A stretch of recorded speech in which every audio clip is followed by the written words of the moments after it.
I'm Dustin with Rocky Mountain ATV MC, and today I'll be showing you how to upgrade the forks on a 2017 Honda CRF250L Rally.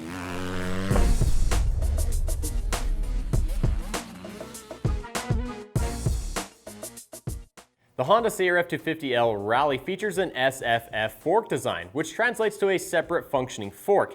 So basically what this means is that each fork leg on this bike has its own separate function. So the rider's left fork is solely responsible for the compression and rebound dampening, whereas the right fork houses a single spring.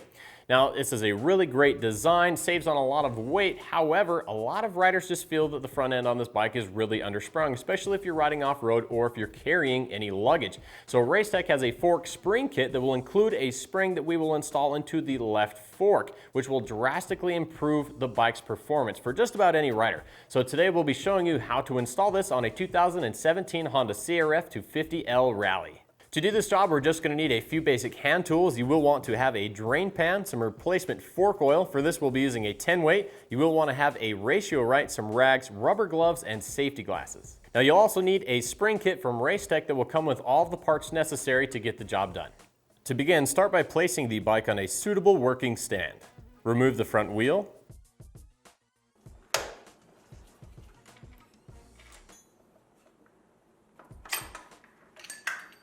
When removing the fork, loosen the top triple tree fasteners first. Then using your wrench, loosen the fork cap. Remove the rider's left fork from the bike. Then remove the fork cap.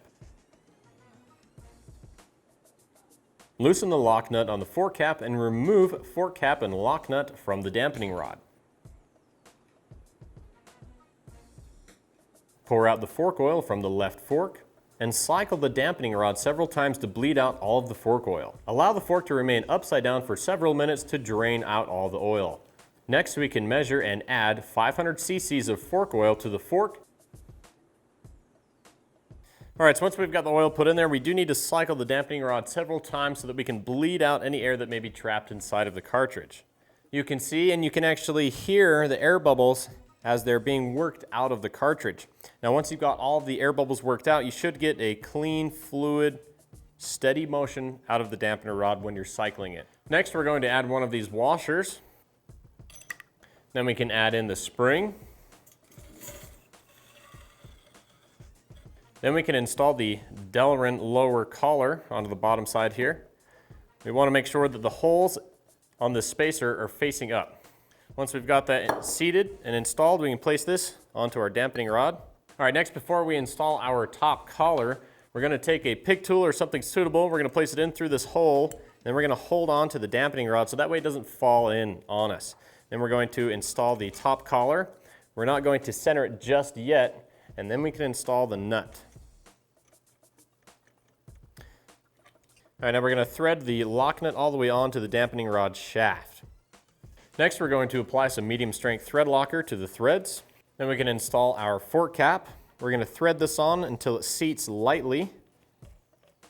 And then we will hold the fork cap in a fixed position with our 17mm wrench. And then we're going to bring the jam nut or lock nut and thread it up onto the fork cap. And we're going to torque that to 15 foot-pounds. All right, now with this assembled with the one spacer washer at the bottom of the cartridge, this is going to set our spring preload approximately between 5 and 6 millimeters. Now, if you want to add more spring preload, they have 3 additional supplied washers, each which will add 3 millimeters of spring preload. Now, if you want to add those to your suspension, you will place those on top of the spring and underneath of our collar right here. Thread and tighten fork cap into outer tube and torque to 26 foot-pounds. Now we can reinstall this onto the bike. There isn't any need to remove and disassemble the right fork from the bike unless it's due for a rebuild or if you would like to replace the oil. If you do this at the same time, Racetech recommends adding 600 cc's to the right fork when adding the Racetech kit to the left fork. And that's it. Installing the upgraded springs from Racetech is pretty easy and will definitely help to improve the front end performance on the 250 Rally. Now, we do recommend that you upgrade the rear shock as well when you're doing the front forks, especially for those of you that are going to be riding off-road and carrying luggage. Now, if you like this video and you want to see more, make sure to hit the like button, then subscribe to our YouTube channel for more product spotlights, how-tos, and top 5s. I'm Dustin with Rocky Mountain. Thanks for watching and keep the wrenches turning.